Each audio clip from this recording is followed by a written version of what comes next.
नमस्कार साथियों, स्वागत है आपका फिर से हमारे YouTube चैनल पर। जैसा कि आपको पता कोशिका नामक चैप्टर चल रहा था आप लोगों के लिए, और कोशिका ये बहुत इंपॉर्टेंट चैप्टर है आपके सिलेबस में जो आया है।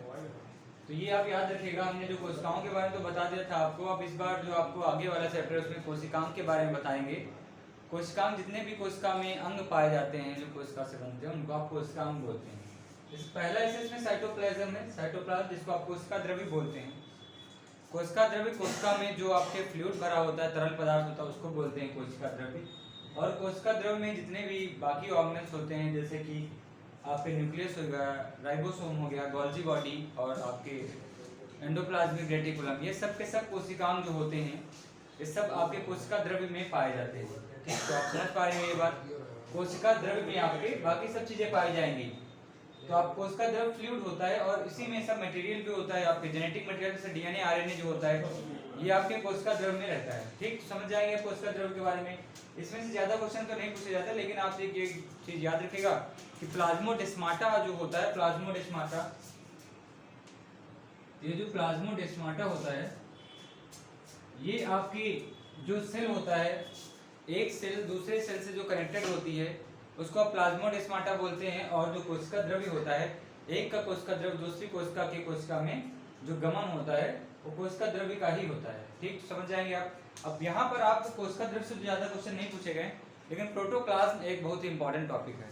तो प्रोटोप्लाज्म जिसको आप जीवद्रव्य बोलते हैं, जीवद्रव्य की खोज सबसे पहले पूछा जाता है किसने किया था? तो जीवद्रव्य की खोज किया था किसने? परकिंजे। परकिंजे साहब ने जीवद्रव्य नाम दिया था, और आपके डुजार्डिन साहब ने इसको, इन दो के नाम आपको परकिंजे और डुजार्डिन साहब का नाम दिया था। परकिंजे ने नाम दिया था और डुजार्डिन साहब ने जीवद्रव्य को खोजा था। ये बहुत ही इंपॉर्टेंट लाइन है, आप लोग याद रखिएगा परकिंजे और डुजार्डिन का नाम। एक आप लोग इनकी लाइन याद रखिएगा परकिंजे साहब की। परकिंजे साहब कह रहे प्रोटोप्लाज्म से क्या बात समझनी थी आपको? तो प्रोटोप्लाज्म को आप जीवन की भौतिक इकाई, प्रोटोप्लाज्म को जीवन की भौतिक इकाई हक्सले साहब ने बोला था। तो इनका नाम इंपॉर्टेंट है, बहुत ज्यादा बार पूछा भी गया है कि हक्सले साहब ने जीवद्रव्य के बारे में क्या बताया था। जो हक्सले साहब ने जीवद्रव्य को जीवन की भौतिक इकाई बोलते थे, तो फंडामेंटल यूनिट ऑफ लाइफ को बोला था हक्सले ने। ठीक, समझ जाएंगे आप। तो इतनी में कोई दिक्कत नहीं होनी चाहिए आपको जीवद्रव्य से। ठीक, तो समझ गया। जीवद्रव्य कोशिका द्रव्य और केंद्रक द्रव्य को मिला करके बनता है। जीवद्रव्य में क्या क्या होता है? तो कोशिका द्रव्य, कोशिका द्रव्य और प्लस केंद्रक द्रव्य। तो केंद्रक में द्रव्य होता है, जो कोशिका में द्रव्य होता है, उन दोनों को मिला करके आप जीव द्रव्य बोलते हैं। समझ पाएंगे इस बात को? ठीक है, फिर समझ गए आप। आगे ये वाला हम रब करते हैं। तो आपको इस बार आपको हेडिंग डाल के बताते हैं आपको केंद्रक, केंद्रक के बारे में आपको डिटेल जानना है, क्योंकि केंद्रक से आते हैं क्वेश्चन बहुत सारे। सबसे पहला क्वेश्चन तो यही है कि केंद्रक की खोज किसने की थी? तो केंद्रक की खोज किया था रॉबर्ट ब्राउन ने। रॉबर्ट ब्राउन ने केंद्रक की खोज किया था। ईयर पूछा नहीं जाता वैसे, लेकिन आप लोग याद रखिएगा 1831 में रॉबर्ट ब्राउन ने केंद्रक की खोज की थी, और बताया था कि केंद्रक में जो, केंद्रक में ही आपके क्रोमोसोम होते हैं, गुणसूत्र होते हैं। गुणसूत्र जो होते हैं वो आपके केंद्रक में होते हैं, और गुणसूत्र के टुकड़ों को, गुणसूत्र के जो टुकड़े होते हैं उनको आप डीएनए बोलते हैं। गुणसूत्र के टुकड़ों को आप डीएनए बोलते हैं। समझ गए आप? तो एक लाइन यहाँ लिखते हैं, आप याद रखिएगा कि केंद्रक में होता है क्या? केंद्रक में होता है गुणसूत्र, और गुणसूत्र में होते हैं डीएनए, गुणसूत्र में होते हैं डीएनए, और डीएनए के टुकड़े को आप बोलते हो जीन। डीएनए के टुकड़ों को आप बोलते हैं जीन। तो यहाँ पर क्या याद रखना आपको? केंद्रक में गुणसूत्र होते हैं, गुणसूत्र में डीएनए होते हैं, डीएनए के टुकड़े को आप जीन बोलते हैं। तो ये सब चीजें यहाँ से इंपॉर्टेंट है। थोड़ा यहाँ गलती होगी, याद रखिए गुणसूत्र के टुकड़े को नहीं, गुणसूत्र में डीएनए होता है, डीएनए के टुकड़े को आप जीन बोलते हैं। ठीक, केंद्रक की खोज किसने की? अभी बताया रॉबर्ट ब्राउन। गुणसूत्र की खोज किसने की? तो गुणसूत्र की खोज की स्ट्रासबर्गर। इनका नाम याद रखिएगा, स्ट्रासबर्गर।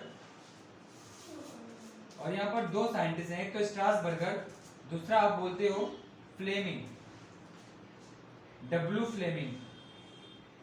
वो एक वैज्ञानिक है ए फ्लेमिंग, जिनको आप अलेक्जेंडर फ्लेमिंग बोलते हैं। उन्होंने सबसे पहले पेनिसिलिन की खोज की थी, लेकिन ये यहाँ पर जो है फ्लेमिंग, उन्होंने गुणसूत्र की खोज की थी। डीएनए की, तो डीएनए की खोज की थी किसने? वाटसन और क्रिक ने।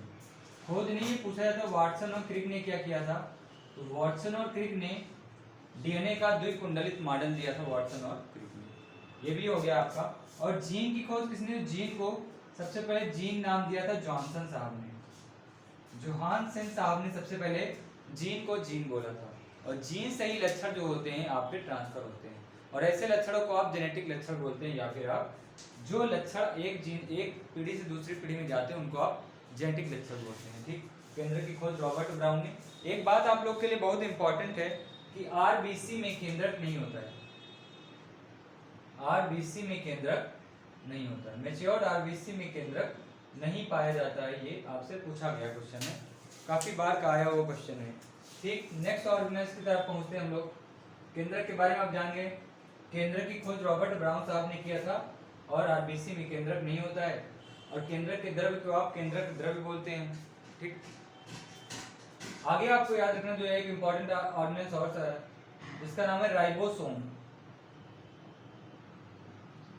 राइबोसोम को पैलाडे कण भी बोलते हैं आप। पैलाडे कण क्यों बोलते हैं? क्योंकि इसकी खोज किसने किया था? पैलाडे साहब ने किया। वैसे जो क्वेश्चन आया हुआ है कि राइबोसोम किसके लिए उत्तरदायी होती है, तो राइबोसोम प्रोटीन का संश्लेषण करता है। राइबोसोम प्रोटीन का संश्लेषण करता है। प्रोटीन की सिंथेसिस जो होती है वो राइबोसोम की वजह से होती है। राइबोसोम की खोज पैलाडे ने किया था, प्रोटीन का। ये दो प्रकार के आपको पढ़ना है, एक होता है 70S, दूसरा होता है 80S राइबोसोम। और भी टाइप के हैं, लेकिन आपको इतने जानना है। यहाँ जो S है उसका मतलब होता है सेडबर्ग यूनिट, S फॉर सेडबर्ग यूनिट। आया हुआ जो भी पॉइंट आपके आए हुए वही हम डिस्कस करें। यहाँ पूछा गया है कि 70S में S का मतलब क्या है, तो बोलेंगे सेडबर्ग यूनिट। 70S राइबोसोम प्रोकैरियोट में पाए थे, 80S यूकैरियोट में पाए जाते हैं, ये हम भी आपको बता चुके हैं। राइबोसोम जो होता है, राइबोसोम ये आपके एंडोप्लाज्मिक रेटिकुलम, एंडोप्लाज्मिक रेटिकुलम जो कि एक ऑर्गेनेल ये भी है, और आपके कोशिका द्रव्य में पूरी तरफ फैला होता है। लंबा से बोलेंगे तो एंडोप्लाज्मिक रेटिकुलम ही होता है, पूरे कोशिका द्रव्य में फैला होता है। एंडोप्लाज्मिक रेटिकुलम, ऐसे एंडोप्लाज्मिक रेटिकुलम जिसमें राइबोसोम होता है उसको आप बोलते हैं RER। RER का मतलब रफ एंडोप्लाज्मिक रेटिकुलम, खुरदरा अंतःप्रद्रवी जालिका। इसको आप क्या बोलेंगे? खुरदरा अंतःप्रद्रवी जालिका।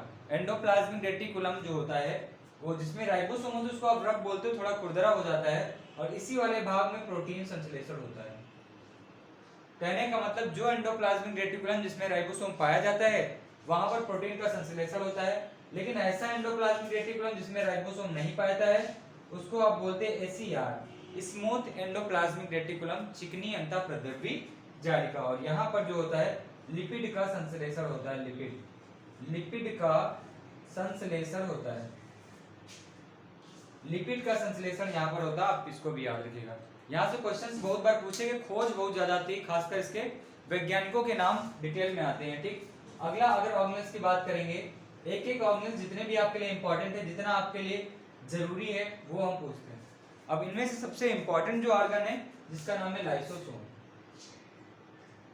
लाइसोसोम, लाइसोसोम का नाम सुनते ही आपके दिमाग में एक क्वेश्चन आ जाता है, कौन सा? कि suicidal bag of the cell किसको बोलते हैं? Suicidal bag. सुसाइडल बैग का मतलब आत्महत्या की थैली किसी को बोला जाता है? आत्महत्या की थैली इसी को बोला जाता है, किसको? तो एंडोप्लाज्मिक लाइसोसोम को। ठीक, लाइसोसोम में क्या होता है? तो लाइसोसोम में कुछ हाइड्रोलिटिक एंजाइम पाए जाते हैं, हाइड्रोलिटिक एंजाइम पाए जाते हैं। और ये हाइड्रोलिटिक एंजाइम क्या करते हैं? जो आपके कार्बनिक पदार्थ होते हैं उनको, उनका पाचन के लिए हाइड्रोलिटिक एंजाइम जिम्मेदार होते हैं। लेकिन कभी कभी क्या होता है, लाइसोसोम में कोई अगर गड़बड़ी हो गई है तो इनके एंजाइम खुद को ही पचाने लगते हैं, और जिसकी वजह से इसको क्या कहते हैं हम लोग? इसको हम आत्महत्या की थैली कहते हैं। एक नाम याद रखिएगा कि लाइसोसोम की खोज किसने की, तो उनका नाम है डे डुबे। डे डुबे नाम अच्छा है, ले डुबे, लेकिन नहीं, ये क्या है? डे डुबे है। तो डे डुबे ने किसकी खोज की है? लाइसोसोम की खोज की, और लाइसोसोम को आत्महत्या की थैली कहा जाता है। ठीक, इतने में कोई दिक्कत नहीं होनी चाहिए। नेक्स्ट ऑर्गेनल जो अगला है, अगले ऑर्गेनल्स की बात करते हैं, रफ कर देंगे इसको हम। लाइसोसोम की खोज डेडुबे ने, सुसाइडल बैग आत्महत्या की थैली, हाइड्रोलिटिक एंजाइम इसमें होते हैं। ये इससे ज्यादा नहीं पूछा जाता इसमें।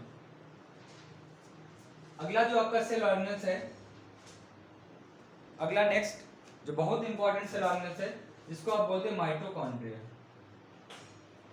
माइटोकॉन्ड्रिया ये तो बहुत ज्यादा ही इंपॉर्टेंट है, इसको आप ज्यादा इंपॉर्टेंट टिक करिएगा। माइटोकॉन्ड्रिया, इनमें आपको नाम याद रखना, कोलिकर महोदय ने इनको खोजा था। अल्टमान, कोलिकर साहब ने खोजा, अल्टमान ने इसको माइटोकॉन्ड्रिया बोला था। और सी बेंडा ने इसको बायोप्लास्ट बोला था। सी बेंडा ने इसको बायोप्लास्ट बोला था। ठीक, कोलिकर साहब ने खोजा था, अल्टमान ने माइटोकॉन्ड्रिया नाम दिया था, सी बेंडा ने इसको बायोप्लास्ट बोला था माइटोकॉन्ड्रिया को। माइटोकॉन्ड्रिया को कोसा का पावर हाउस कहा जाता है। ये पता नहीं कितनी बार का आया वो क्वेश्चन है, कोसा का पावर हाउस किसे कहा जाता है, तो आप बोलेंगे माइटोकॉन्ड्रिया को कहा जाता है कोसा का पावर हाउस। ठीक, और एक बात आपको, पावर हाउस का मतलब क्या होता है, जहां पर बिजली बनाई जाती है, ये भी माइटोकॉन्ड्रिया कोसा का पावर हाउस कहलाया जाता है, क्योंकि यहाँ पर ऊर्जा का निर्माण होता है। किसका निर्माण होता है, ऊर्जा का निर्माण होता है। एनर्जी का फॉर्मेशन कहां पर होता है, तो माइटोकॉन्ड्रिया में होता है। माइटोकॉन्ड्रिया में ऊर्जा का निर्माण कैसे होता है, तो रेस्पिरेशन प्रोसेस के थ्रू होता है। रेस्पिरेशन का मतलब श्वसन, और यहाँ पर कौन सा श्वसन होता है, तो एरोबिक। आपके जो वायवीय श्वसन होता है वो माइटोकॉन्ड्रिया में होता है। आपसे पूछा गया क्वेश्चन है वायवीय श्वसन की साइट क्या है, वायु श्वसन कहाँ पर होता है, तो आपको बताना होता है माइटोकॉन्ड्रिया में होता है। और माइटोकॉन्ड्रिया का ही एक बहुत ही इंपॉर्टेंट पार्ट है।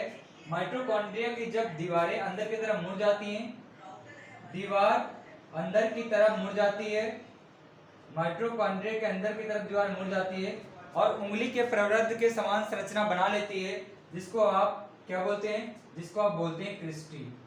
नाम याद रखिएगा इसका, क्रिस्टी। क्रिस्टी किसको बोलते हैं, माइटोकॉन्ड्रिया के दीवार में, यहाँ पर लिखे दे रहे हैं। अच्छा चलिए आगे लिखते हैं। ठीक, इतने में किसी को दिक्कत, कोलिकर साहब ने खोजा, अल्टमान ने माइटोकॉन्ड्रिया नाम दिया, सी बेंडा ने इसको बायोप्लास्ट बोला, कोसा का पावर हाउस कहता है, ऊर्जा का निर्माण होता है, रेस्पिरेशन प्रोसेस यही होती है, और इसके अंदर की दीवार जो होती है मुड़ जाती है, इनर मेम्ब्रेन फोल्डेड हो जाती है और उंगली के प्रवृत्त के समान संरचना बनाती है, उंगली के प्रवृत्त के समान संरचना बनाती है, उसको आप बोलते हैं क्रिस्टी। क्या बोलते हैं भैया, क्रिस्टी। और क्रिस्टी को ही आगे चल करके आप लोग बोलेंगे F1 पार्टिकल, F1 पार्टिकल। और इसी का एक नाम और है जिसको बोलते हैं आप ऑक्सीसोम। क्या बोलते हैं, ऑक्सीसोम। ऑक्सीसोम में क्या होता है, तो आप बताइए, क्रिस्टी में श्वसन वाली प्रक्रिया होती है, ऊर्जा का निर्माण होता है। ऊर्जा किसके फॉर्म में स्टोर किया, तो एटीपी। एटीपी के फॉर्म में ऊर्जा का निर्माण होता है। इसका फुल फॉर्म क्या होता है, पूछा जाता है आप लोगों से, एडिनोसिन ट्राइफॉस्फेट। एडिनोसिन ट्राइफॉस्फेट इसका नाम है, और वहां पर एटीपी के रूप में ऊर्जा का सिक्का भी इसे ही कहा जाता है। ये बड़ा बेसिक पढ़ाया जा रहा है आपको, लेवल कुछ ज्यादा नहीं, पर जितना आपके क्वेश्चन में आता है पेपर में उतने पढ़ाया जा रहा है। तो हमने किसकी बात कर ली, माइटोकॉन्ड्रिया की, और माइटोकॉन्ड्रिया से संबंधित कोई चीजें बची नहीं है। ठीक, आप लोग याद रखिएगा। नेक्स्ट जो अगला सेल ऑर्गेनल है वो भी बहुत इंपॉर्टेंट है। आपको पता है, हमने बताया था लवक के बारे में आपको हमने बताया था। लवक किसको बोलते हैं आप, प्लास्टिड को बोलते हैं। और ये 3 प्रकार की होती हैं, कौन कौन सी, तो पहली आपकी कौन सी, एमाइलोप्लास्ट। बी आपका क्या होता है, ल्यूकोप्लास्ट। और सी क्या होता है आपका, क्लोरोप्लास्ट। क्लोरोप्लास्ट को आप हरित लवक बोलते हैं। ल्यूकोप्लास्ट जो होता है, जहां पर प्रकाश नहीं पहुंचता वहां पर ल्यूकोप्लास्ट जाता है, और ल्यूकोप्लास्ट वहां पर पाए जाते हैं। और इसका मुख्य काम क्या होता है, तो ये आपके भोजन का संग्रहण करता है, ल्यूकोप्लास्ट। और क्लोरोप्लास्ट क्या है, तो क्लोरोप्लास्ट के बारे में तो आप लोग बहुत परिचित होंगे, हरित लवक इसका नाम है। और इसकी खोज किसने किया था, हरित लवक की खोज को सिम्फर ने किया था। सिम्फर ने हरित लवक की खोज की थी। ठीक, एक बार हम क्लोरोप्लास्ट का जल्दी आपको फिगर बना के समझाते हैं, क्योंकि इंपॉर्टेंट ऑर्गन है क्लोरोप्लास्ट। आपको पता है क्लोरोप्लास्ट में क्लोरोफिल होता है, और क्लोरोफिल की वजह से पत्तियों का रंग हरा होता है। ठीक, तो आप लोग याद रखिए, जल्दी हम थोड़ा बनाना चाहेंगे फिगर। केवल समझाने के लिए। डबल मेम्ब्रेनस ऑर्गन होता है, दो मेम्ब्रेन इसमें पाई जाती है, बना दिया हमने। और इसमें ऊर्जा, इसमें आपके सिक्के की भांति संरचना होती है, बहुत सारी ऐसे ही कॉइल्ड स्ट्रक्चर होगा जिसको आप क्या बोलेंगे। तो यहाँ पर एक सेल दूसरे सेल से ऐसे देखिए जुड़ी हो जाएगा, इसमें सब क्या रहेगा, इसमें सब आपके फ्लूइड भरा रहता है, इसमें आपके सब क्या भरा रहता है, फ्लूइड भरा रहता है। तो याद रखें जो फ्लूइड होता है इसको आप क्या बोलते हैं, स्ट्रोमा बोलते हैं। क्या बोलते हैं, स्ट्रोमा। और जो ये आपकी डंडी लगी इसको आप बोलोगे थाइलाकॉइड, थाइलाकॉइड। और इसको आप बोलेंगे ग्रेनम, ग्रेनम। तो आप याद रखिएगा प्रकाश संश्लेषण की जो प्रकाशीय अपक्रिया होती है, प्रकाशीय अपक्रिया, वो आपके क्लोरोप्लास्ट के ग्रेनम में होती है, प्रकाशीय अपक्रिया। पूछा गया है, बहुत बार पूछा गया है, इसलिए बता रहे हैं। प्रकाशीय अपक्रिया कहाँ पर होती है, तो हरित लवक के ग्रानम वाले भाग में प्रकाशीय अपक्रिया होती है। इसी का दूसरा नाम हिल अपक्रिया भी होता है, हिल रिएक्शन, प्रकाशिक अपक्रिया को। और दूसरा नाम याद रखिएगा स्ट्रोमा में। तो स्ट्रोमा में आपकी क्या होती है, तो डार्क रिएक्शन होती है। डार्क रिएक्शन को आप प्रकाशीय अपक्रिया बोलते हैं, अप्रकाशीय अभिक्रिया बोलते हैं आप डार्क रिएक्शन को। और इसको आप ब्लैकमैन रिएक्शन भी अगली बोलते हैं, ब्लैकमैन रिएक्शन भी इसको आप बोल सकते हैं।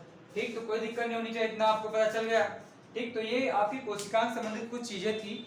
और आपके जो कोशिकांग है, जैसे गोल्जी बॉडी होता है आपका, गोल्जी बॉडी, जिसको आप गोल्जी काय कहते हैं, उसको कैमिलियो गोल्जी साहब ने खोजा था।